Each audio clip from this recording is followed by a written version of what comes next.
Welcome to Keith and the Girl. I'm Keith Malley. I'm Chemda. Dear Keith and Chemda, is this letter? I love the show. Yay.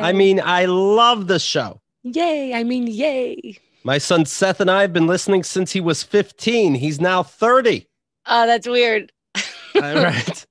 I had to write in to ask you to please tell Kyle, my girlfriend, that because of her, I recently learned about broccoli rabe. I bought it for the first time, roasted it. It's my new favorite vegetable. Yes. Okay, so you know how people meet each other and it's like, if you were a color, you'd be lavender. If Keith and the Girl was a food, it'd be broccoli rabe at this point. It's funny to me that the show has introduced me to things like the gender spectrum, racism, laughing at hardships like tumors, and now broccoli rabe.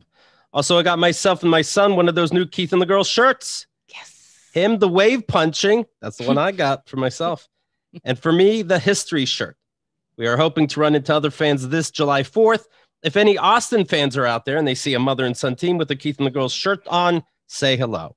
First, ask if they're a mother and son team, and then peace, love, don't and Keith assume and Girl. Anything. Right. That's Casey. Thank you, Casey. And thanks for listening and letting your underage child listen. Make sure you post a picture on social media with your new Keith and the Girl gear on July 4th. We'll retweet or whatever those things. And of course, what we're talking about is at keithandthegirl.com/gear, GEAR, new designs, new shirts, new sizes, all colors. I think you'll dig it. keithandthegirl.com/gear. And for broccoli rabe, I'm sure Amazon delivers it. I think. All right. Today's guest. Very excited. Huge fan. Founding member of The Whitest Kids You Know, the sketch group. Five seasons, I believe. I had the album. That track, Let's Wake Up the Neighbors. Goddamn hilarious. And let me just introduce you to him, okay? Or you to him. Well, anyway, here he is, Trevor Moore. Thank you. Thanks for having me on the show. Trevor's and your solo, I guess I'd say solo albums. You know, the three albums with songs on them. If somebody buys those albums and doesn't like it, I will refund your money. Oh wow, that is nice. Yeah, you know what? I've been in the last 2 minutes. I've been looking up broccoli rabe, and all that comes up is rapini. Is that the same thing? Oh no! Now we have to learn something. I don't know. Because I'm looking up broccoli rabe, and it comes up as a green cruciferous vegetable called rapini. Yeah, it's a little more expensive, but it's the same thing. Oh, okay. All right. I got to try it. Sorry, not to disrail. I rarely learn of new vegetables, so we're here to learn. So let me talk first about these your solo albums. Your parents were Christian folk singers, correct? Yes. And then in the 80s, it kind of became Christian rock. And they were successful. Yeah. I mean, they toured. I lived on a tour bus fairly frequently until I was 8. And then they kind of like semi-retired, and then they would just go out on, do weekends every now and then. But until I was 8, I was on a tour bus like all the time. And what is your current relationship with Jesus Christ? Well, that's where it gets into the albums, right? The Pope rap, Modern Day Prophet, spelled Profit. A song called God Hates the Tips, meaning God hates the tips of little baby dicks. The anti-circumcision song. Right. One of the albums is called High in Church, which is also one of the songs. Do your parents? So, what is your relationship to not just God, your parents, for Christ's sake? Well, my parents, it was very tenuous because, Whitest Kids was not a clean show.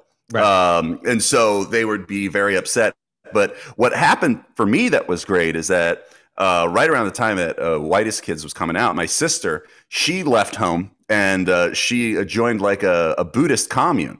So that she took a big she took the bullet for me because that's at least I wasn't on some hippie commune. So you know what? I love that. My little brother gives me credit also. He's like, you destroyed them. By the time they got to me, they were exhausted. And he lived a totally different life than me because of that.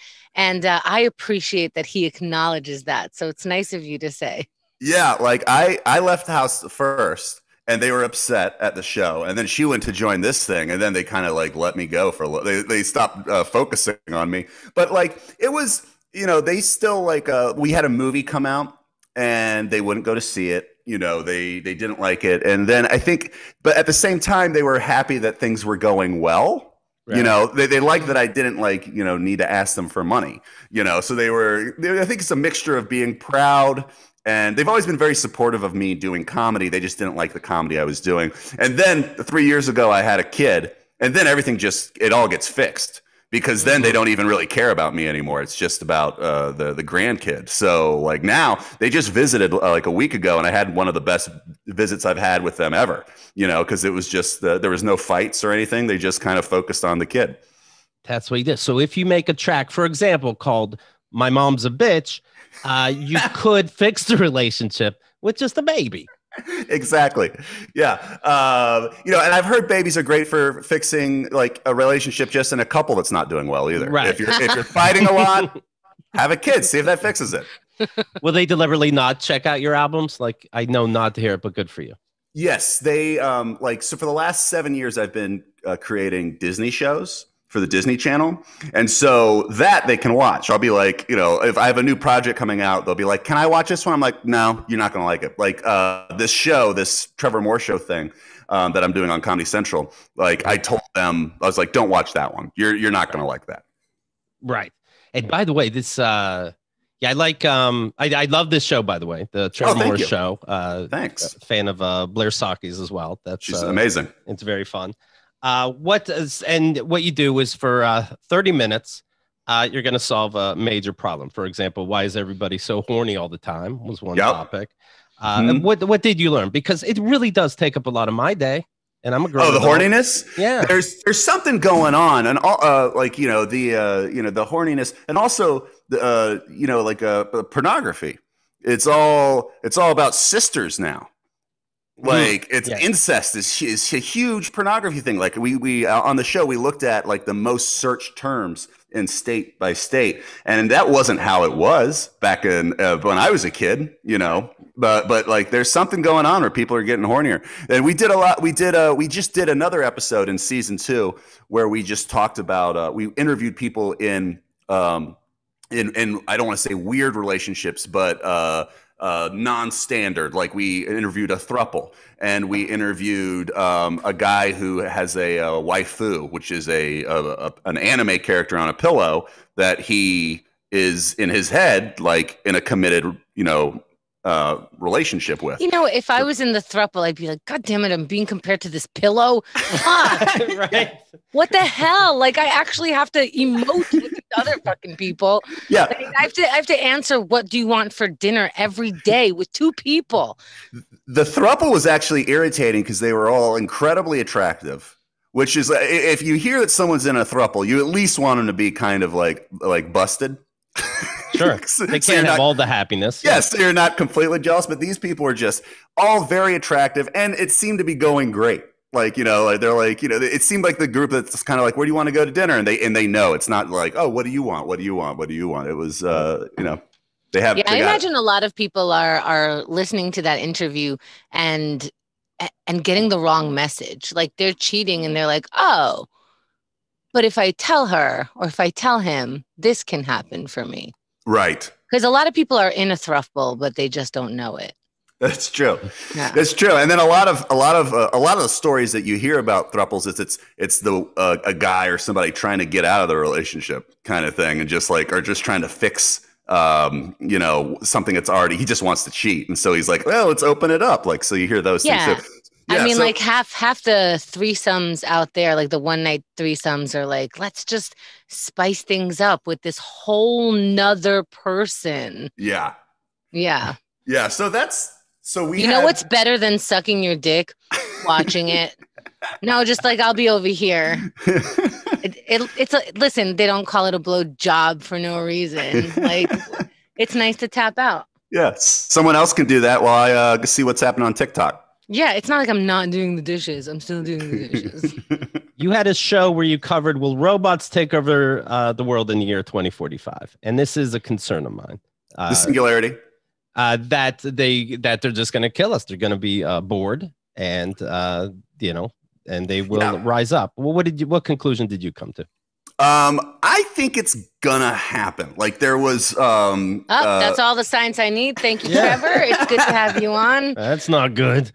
Well, I think that when we start to get to around 2045 and singularity, and when you get into this, you start to ask kind of bigger questions about what is a soul, what is consciousness. But even if these robots don't ever develop a consciousness like ours, once they are aware of their own self and are updating themselves faster than we can even know what's wrong with them, like they're fixing bugs that we're not even aware of, there's going to be such a technological jump where we're so far beneath them.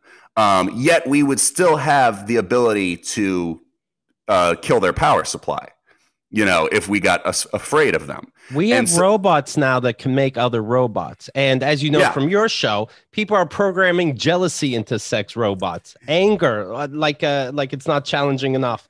They could build themselves. They're going to figure out they don't need a plug anymore, like a vacuum cleaner. Plus, I just like that you said 2045 this will happen. It's got to be a nice round number, right? I mean, just that alone, I think you nailed it. Well, that's the theory. Kurzweil, the guy who he works for Google, he's a big futurist, and that's when he has theorized that this could happen. But I think that once the computers realize that we could pose an existential threat to them and that we could disrupt their power supply and basically turn them off if we got too afraid, then it becomes us or them kind of thing. So I don't know. I feel like it's sort of inevitable. I think they're going to start building themselves with solar panel heads. Exactly. There was a Star Trek episode on this, so I'm very well versed. Okay. What happened? Did they take over? Data made his own robot, and they're like, "Oh, you can't do this. You have no authority." And he goes, "Everyone else is making babies on this ship. You're going to take away my kid? Oh, we had to go to court for this one." Oh, wow. Mm-hmm. What did they end up? Did they give Data his kid? Well, this was a little strange because in order to prove that this is Data's kid, you kind of had to prove that he had some sort of empathy or emotion that a normal robot wouldn't have. And they showed that he kept, a keepsake of some, big adventure that they had and he kept the picture of one of them that passed away or something like that. And they proved it. And I don't know, I think ultimately she died anyway. Spoiler alert. Well, they can't have the kid on next week. No one wants to keep waiting for this kid. So obviously the kid has to die, whether they do the right thing or not. It would be great if he won the case and then he goes home and the kid's just kind of annoying. He's like, you know what? And he disassembles him. Right. You guys are right. I am just a robot. Come on now. When do you, after being raised into believing in God, did you believe when you were a kid? Yes, I was always terrified, but I was terrified of the idea of. You made how many albums, and you don't know where the microphone is? I was terrified of the idea of heaven or eternity. I never liked that. Even as not even just hell, heaven also. No, I didn't. Heaven is just as terrifying in a way. Like the idea of of just foreverness. So when I was a kid, I always, my big plan was that when I died, I would wait in line to talk to God. Even that is probably going to take thousands of years because everybody's going to want to talk to God, but whatever, it's eternity. And then when I would get to him, I would ask this is love. I love first time, long time. I love this place is, great, but I would like to not exist. So that was what I was putting all my hope in as a kid, that I could get up and be like, I'm done. I see it. I get it. Were you baptized? Wow. Because supposedly that's only those people get to see God in heaven. I was. Okay. So yeah. I have fast pass. Yeah. Keep in mind that'll shorten the line. That's good. That's good. My dad was a Catholic priest. And so of course I was raised in that. And then you're trying to believe it because, it's what you know. And then I remember thinking, I was still in my hometown, and I remember thinking, well, God can't tell that really we're not paying attention, and me and my brothers are just punching each other, sitting down in the pew. Then when I came to New York, I'm like, all right, let me try again. All right, this is boring. I'm falling asleep. All right, let's go to the biggest church. Let's go to St. Patrick's Cathedral. And I'm falling asleep again. I'm like, okay, God knows. Forget that. And that's how it finally ended. And the simple idea is like heaven does seem like a bore.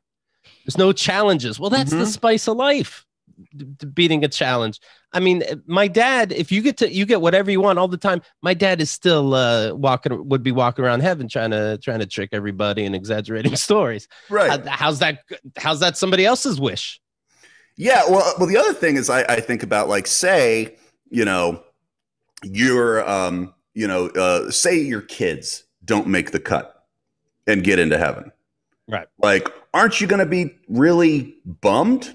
No, God makes you. It sounds like God takes pieces of your brain out so that you're happy. Like, no, you don't worry about the kids. All of a sudden, you're in heaven. Or maybe in your perspective, you have like basically holograms or clones of your kids that it's are actually there. Just another dimension, and in this dimension, your kids behave exactly how you've always wanted. Also, if your kids are not heading towards heaven, that's what gives you the God-given right to nag them to fucking hell. That's the point of that. See, like, just giving them that practice of, if you don't get right, this is what you're going to get for the rest of your life. I'm annoying. I'm annoying. I'm annoying. I'm annoying. Are you in hell now? All right, let's take the stairs to heaven this way. What happened to you that you start realizing, hey, this God thing can't be real? I mean, you want to talk on a human level? Thanks for asking. Finally, Keith, after 16 years of podcasting. Trevor, what do you think? The Pope's ridiculous. What age were you, and how did it hit you?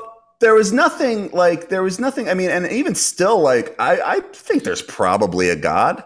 Okay. I got to the point where I realized, like, there's not really a way for me to know. And I can't think that has to be like a punishable offense. Just being like, well, this is obviously beyond my pay grade, like. But your albums are kind of picking a side. Yeah. Well, no, there's no way to know, but yeah. Well, I think my albums go after a lot of the dogma. Right. I think that, circumcision doesn't seem to make a whole lot of sense. Like, I think that there's, if you look at the history of popes, they're certainly not infallible. That kind of thing. Like, so, I mean, I attack the dogma, but like, with as far as whether or not there's a God, how would I be equipped to ever know that? Like, that's the way I see it is, because every story that I heard about the God that you're trying to convince me of super sounds made up and put in a book, that it's the same way I don't believe in Harry Potter. Like, I understand it's a great story. It has some lessons in it. It has some go-getting into it. It has some good ideas, but the mysticism that's being sold specifically with the gods that we understand, right? That's not something I can believe in. So I don't know if someone's offering up something else. I think I've heard of like the simulation as a god, the universe, like the gods that I have been offered, I guess, and I grew up with the Jewish God. I learned a lot about what this Jewish God had to say backwards and forwards in different languages, in the original text, in Rashi's definition of it, with teachers about the prophets, and really. You say backwards and forwards because that's how you guys read, right? Right. Backwards. Yeah. Yeah. English and Hebrew, Aramaic, whatever it is. I was reading it, and I gotta say, some of it not the greatest stories. We're giving this book a lot of credit, like so many other books have been written, and still, I can't find a God that I could be like, yeah, I get what you're saying. This doesn't sound. I like people that hold on to the Jesus Christ part, and I'm like, yeah, but that's from the same God book. That's how you know it. You know it because there's stories about whales, people living inside whales. That's the same place. You got the one guy you like. What's interesting about all that stuff is like, isn't it something like, humans, we've been fully formed as like Homo sapiens for like 200,000 years or something like that. So like, if you went back 200,000 years, they're pretty much exactly like us. But then we only have history that goes back something like 3,000 or 4,000 years. I forget where prehistory starts. Right. So there's like, there's 97% of our existence on this planet that's just gone.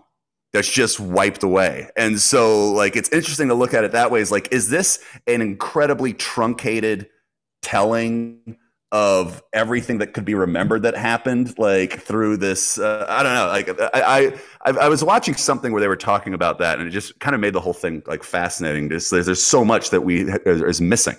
But as we uncover from way before that, and stories that people have left behind. No, not before like 6,000 years or something like that. Nobody was writing stuff down, or we can't find it. Fucking Indiana Jones. Where is he when you need him, right? He just got hurt. I just saw it on the news. He got injured doing an Indiana Jones 5 or something like that. He hurt his shoulder. He had a shoulder injury.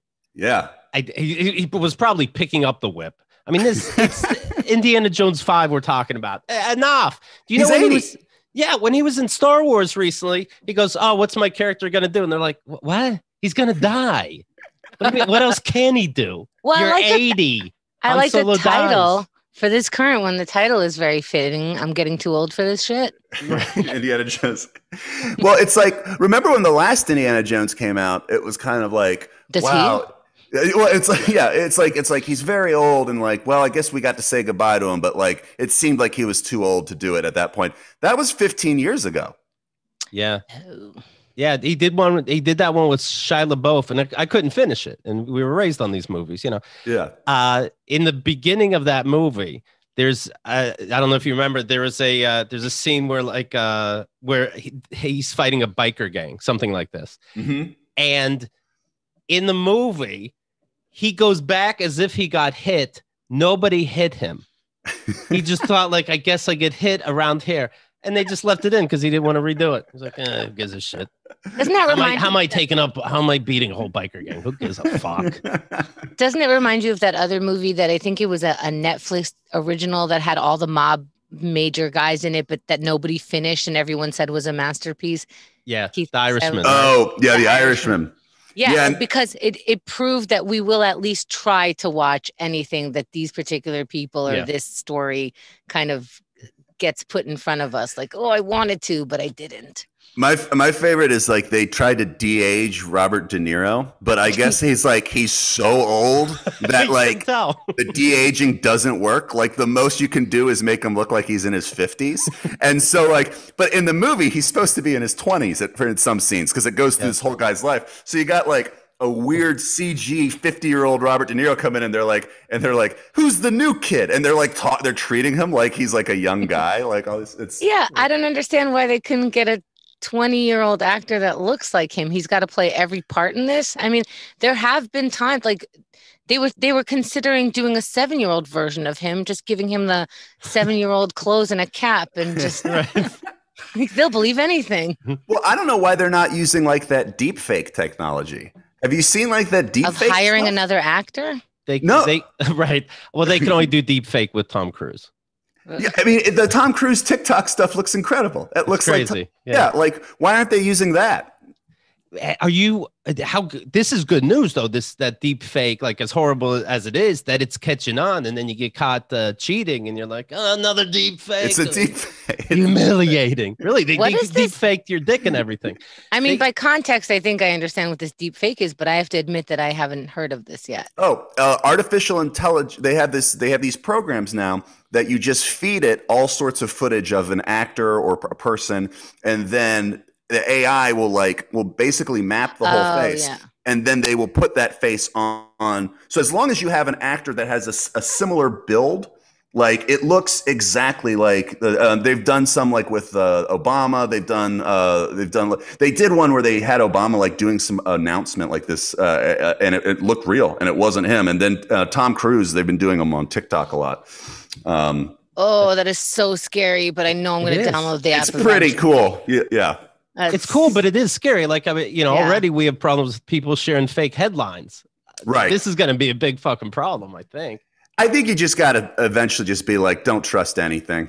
That's where we're going. Like, don't trust anything. That's true, because you can use that for evil so quickly. I mean, people didn't used to be able to get away with. No, they could get away with it.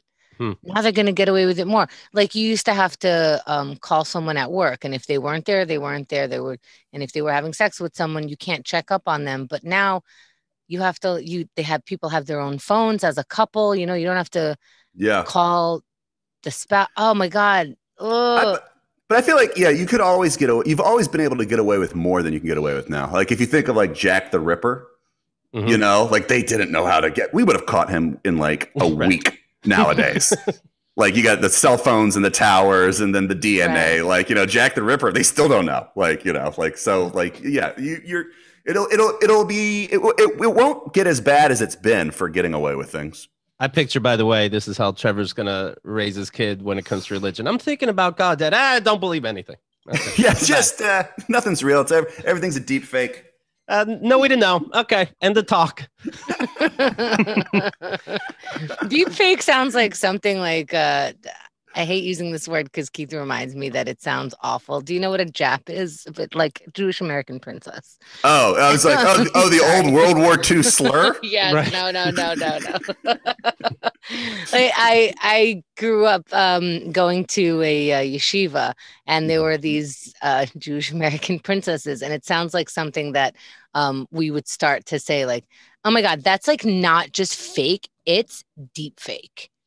Some next level, like uber fake, deep fake. It sounds like they got it from like slang on a text message that they were monitoring. Yeah, right.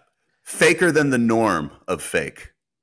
Do you remember when you went from, like, I remember being in St. Patrick's Cathedral. I'm like, God's gonna slap me in the face, and he didn't do anything. And I'm like, okay, then this is it. Do you remember when you were able to shed, everything your parents are teaching you? Oh, I still haven't shed all of it. Like, it's still hard. I feel like, because I also have like obsessive compulsive disorder.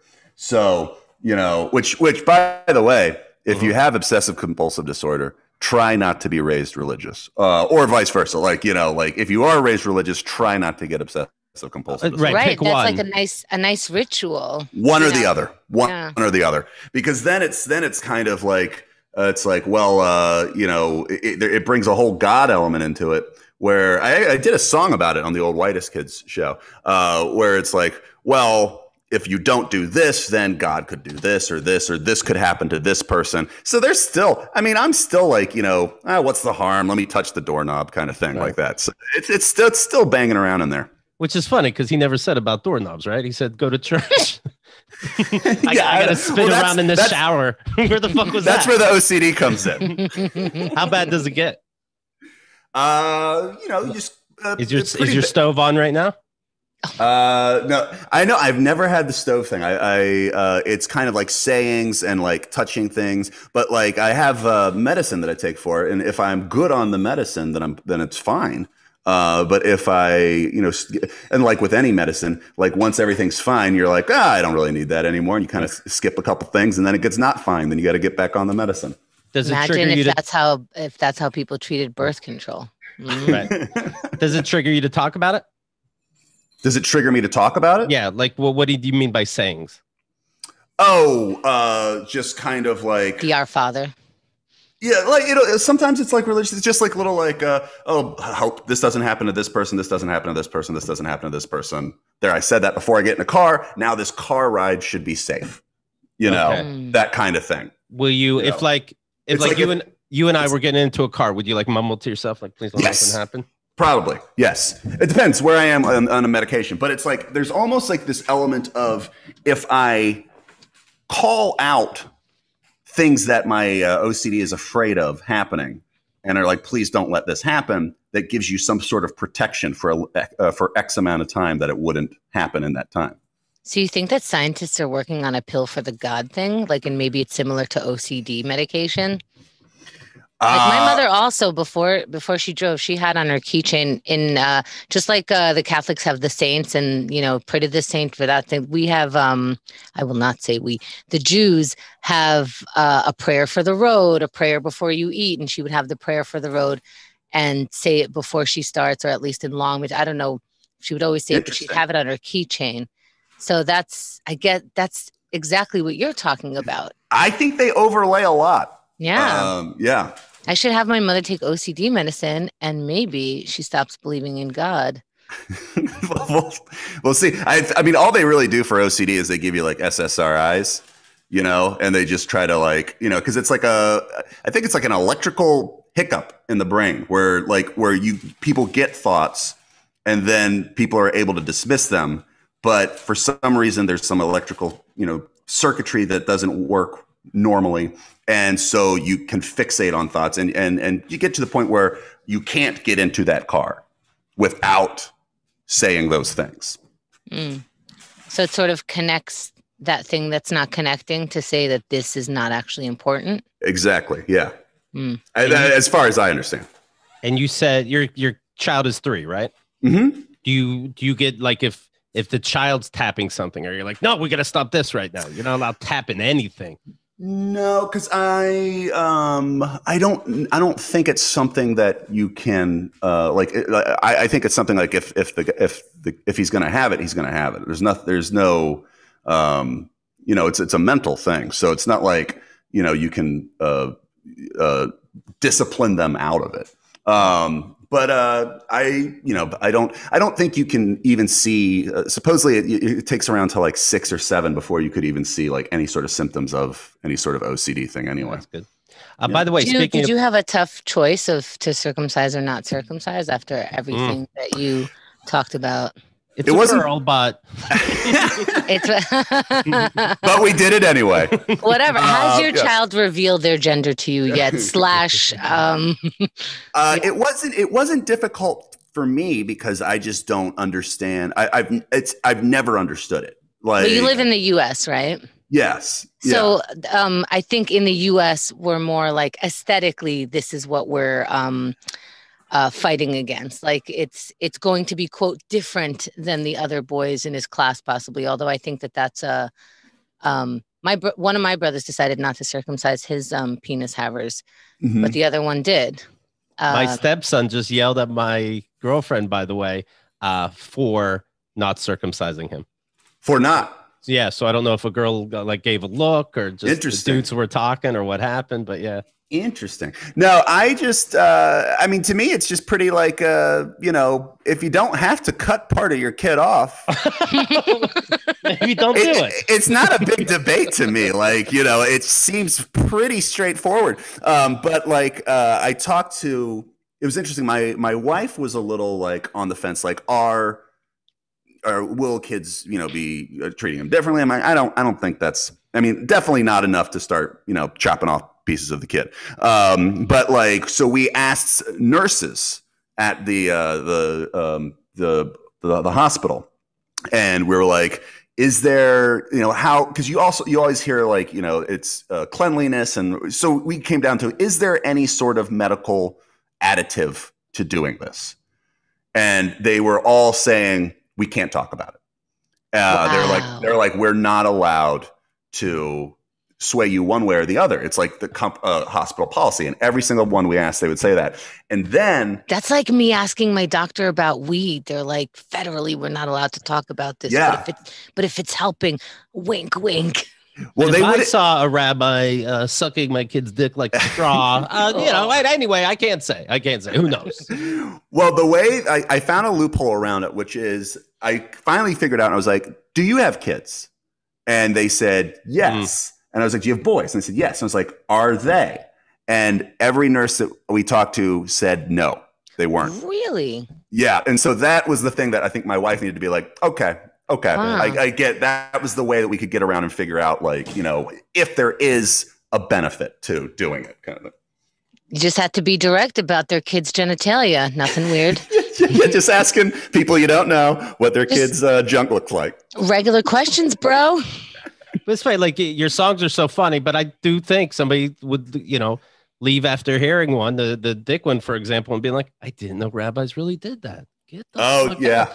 You found a way to rhyme something with Google it, and you're teaching lessons. I love the song "Kitty History," where if there's all these different worlds, then there's got to be a world just like ours where it's all cats. And then he explains what happens in this cat world. Well, it's actually everything fucked up politically that happens to us. It's just cute to say the story because they're cats. And you're like, I see what you're doing. Yes, people will listen to it. Like, if you just sit there and you're like, hey, did you know that Lyndon Johnson's wife was like one of the major shareholders for Bell Helicopters, which had all the, was the one that was making all those helicopters for Vietnam. So they actually had a vested interest in keeping Vietnam going. Like, people are going to tune out. They're bored like that. But if you make little cats say that, then they're kind of like, oh, great. Wait a minute. Every documentary from now on is going to be just cats. It's just cats. Yeah. I saw that Donald Trump wanted his Justice Department to stop Saturday Night Live from teasing him. I love that. Them. Oh. Is that one of these things that's going to come out in one of these new books? Is that because you heard the one yesterday where he was wondering if he could? Some book is claiming that he was asking if they could put people who had coronavirus in Guantanamo. Oh. Huh. Oh my god! which I don't know. I mean, it's a move. It's a move. Whatever happened to asking questions? yeah. So I can't ask questions now. Interesting. Okay. All right. Let me mention this, please, everybody. BetterHelp. The world's a messy, messy, messy place, and your brain might not be putting it together. Okay, that makes sense. We're all going through it.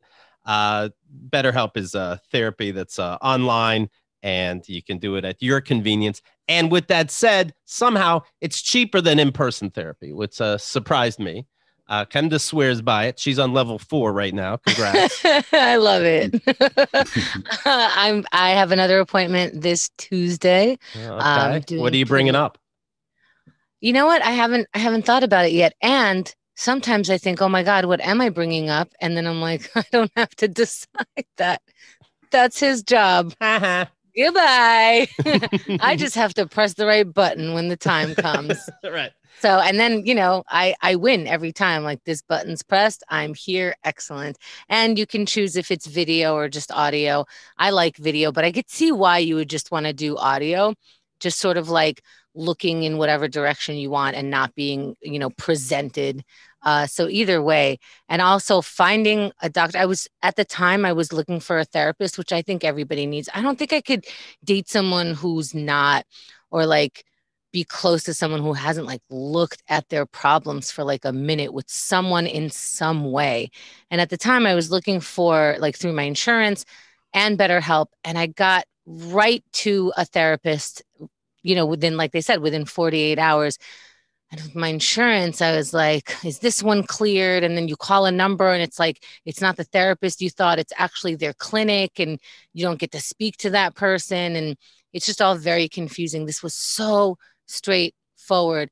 And in that first session, I unleashed things I didn't even know I had. You don't really know that it's on your mind because you're in polite company constantly and you're just kind of going, and somebody asks you how you are and you briefly tell them, here, somebody's going, how are you?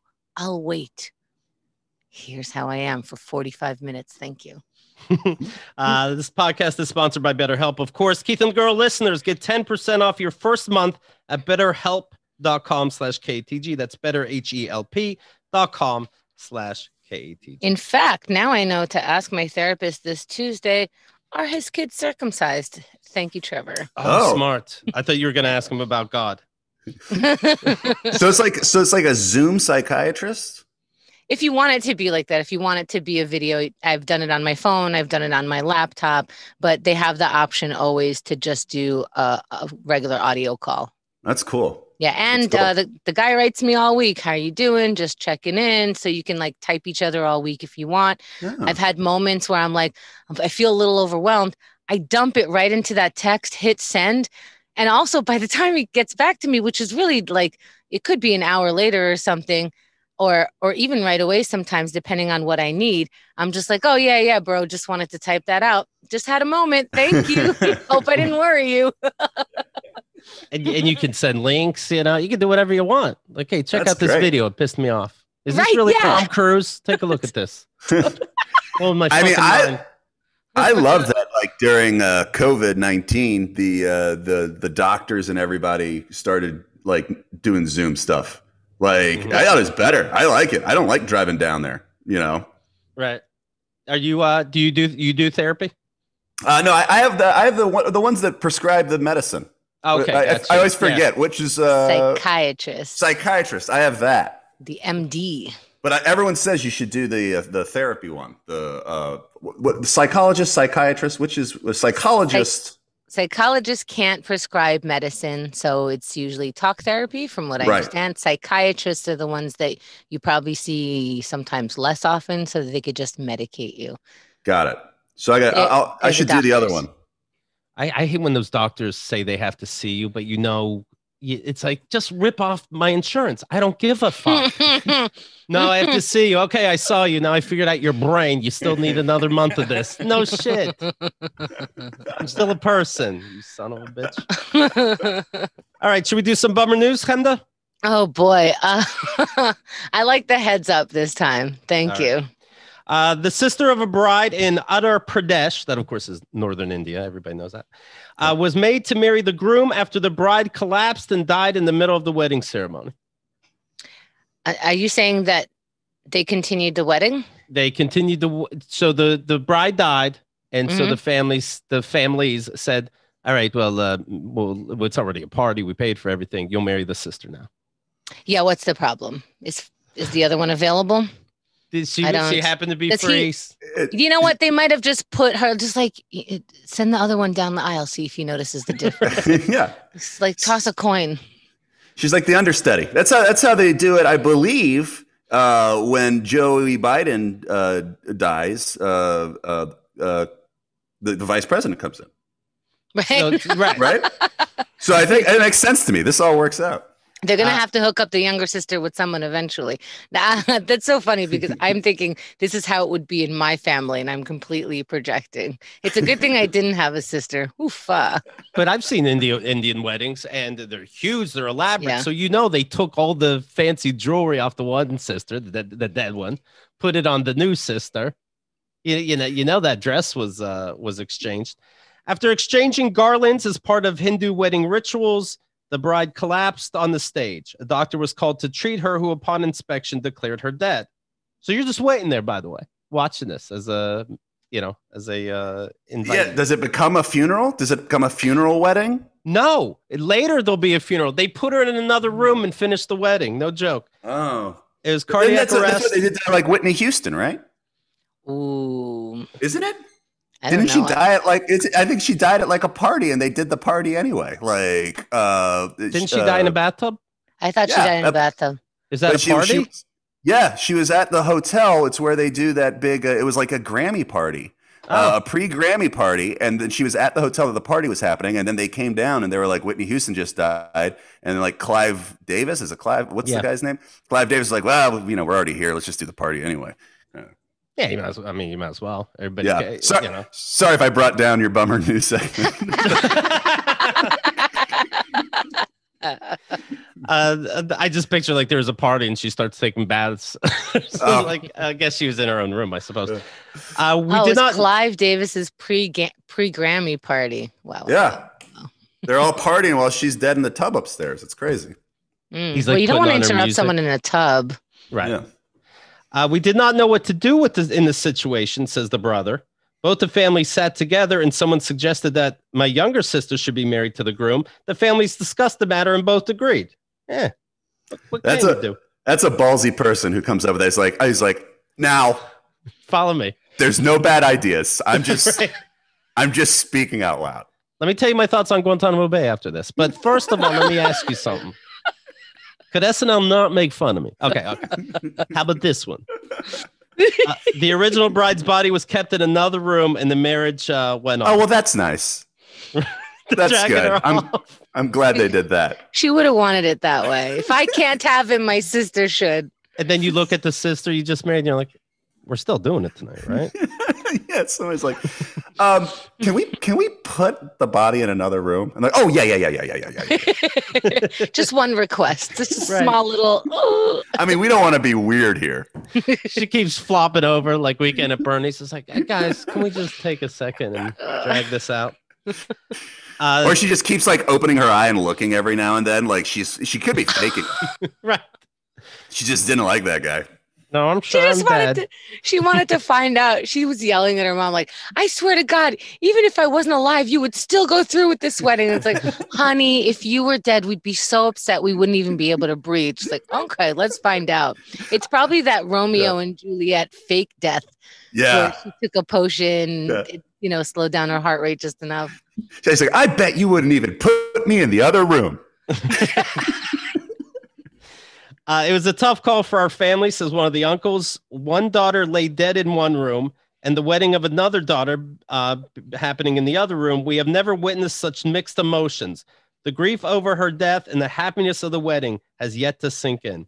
You'd be surprised, but it felt complicated. Slide to the left, crisscross this time. All I want is an interview with the groom, though. You see, he's like, it was weird, but whatever. Bittersweet. I say bittersweet. Bittersweet. I got to learn a whole new name now, so that blows. Right. And these are hard names. It's not easier because I know these names. They're still hard names. He goes, wait, I was supposed to marry the other one? Oh, right. Okay, here's a fun little story. A New York City man Don't believe him, Trevor. Don't believe him. This is all part of Bummer News. I know it. A New York City man has been rendered fearless by brain surgery. Jody Smith, 32 years old, underwent an operation to help him overcome anxiety and panic that became so bad sometimes he'd get seizures. Doctors might have gone too far by removing his right amygdala. Smith now says he's not afraid of anything. He's stoically faced everything from muggers to steep cliffs on hikes with no worries. What, he got mugged right after? What's that? He knows he could face muggers now? He got mugged right after just to see? And he's like, it didn't scare me. That guy's going to be dead. It's like you need to be afraid. There's a reason that we're afraid. Like, if there was an evolutionary benefit to not having fear, we would have gotten it. But girlfriend's like, did I catch you cheating, or is this a deep fake? And he's like, hey, first of all, it doesn't bother me either way. But I'm not afraid of trains coming at me. Right. Yeah. I saw there was a documentary that the BBC did or something about a lady who was in a car accident and damaged that part of her brain. Right. And she became completely fearless. And then she just started sleeping with everybody.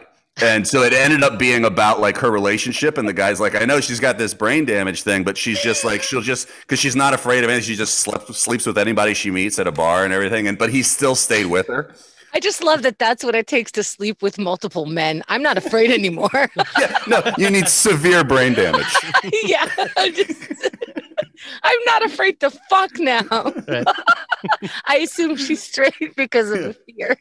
But when you're mad at somebody, you can see in their eyes that they know they did wrong. But if you can't see in her eyes that she's doing wrong, maybe you're like, okay, maybe it's not wrong. She's fucking everybody. I guess, yeah. Seems she's not nervous at all.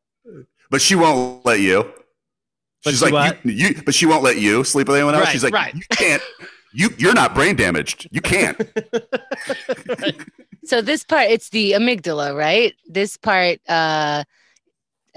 primary role in the process of memory, decision-making, and emotional responses, including fear, anxiety, and aggression. What are you doing with my friend? I have brain damage, Bob. You know this. But in my car, brain damage. What are you, a scientist? You know I have brain damage. You were with me with the doctor. Yes, when you were fucking the doctor, we didn't even make an appointment. Bob! So if you have less fear, anxiety, and aggression, you want to have more sex?